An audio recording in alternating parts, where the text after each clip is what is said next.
मुख्यमंत्री माझी लाडकी बहीण योजना ही राज्य सरकारची अत्यंत महत्त्वाकांक्षी व क्रांतिकारी योजना आहे।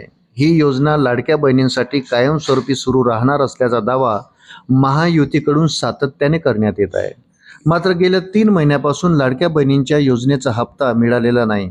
त्यामुळे हप्ता नेमका कधी मिळणार असा प्रश्न लाडक्या बहिणींच्या मनात उपस्थित होत आहे। याच हप्त्याच्या संदर्भात आता एक मोठी अपडेट समोर आली आहे।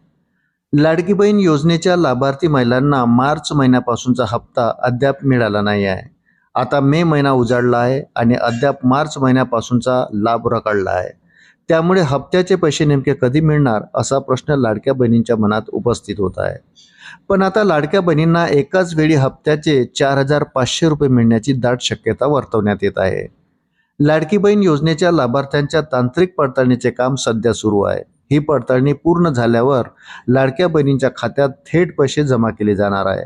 पुढील आठवड्याभरात हप्त्याच्या संदर्भात निर्णय घेतला जाणार असल्याची माहिती समोर येत आहे। लाडक्या बहिणींना मार्च आणि एप्रिल अशा 2 महिन्यांचे 3,000 रुपये मिळणार की मार्च, एप्रिल आणि मे अशा 3 महिन्यांचे एकत्रित 4,500 रुपये मिळणार याकडे सर्वांच्या नजरा लागल्या आहेत।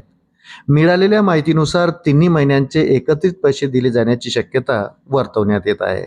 मुख्यमंत्री माझी लाडकी बहीण या योजनेमध्ये पारदर्शकता येण्यासाठी व लाभार्थ्यांना नियमित लाभ मिळावा याकरता ई-KYC साठी अनेकदा मुदतवाढ देण्यात आली। तर ज्या महिलांचा अर्ज भरताना चुका झाल्या होत्या त्यांना दुरुस्तीसाठी अंतिम मुदत 30 एप्रिल पर्यंत दिली होती। आता ज्या महिलांनी आपली ई-KYC प्रक्रिया पूर्ण केली आहे आणि ज्या महिलांनी कशात बसतात अशा महिलांना पुढील हप्ता मिळणार आहे।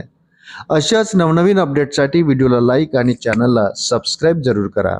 धन्यवाद।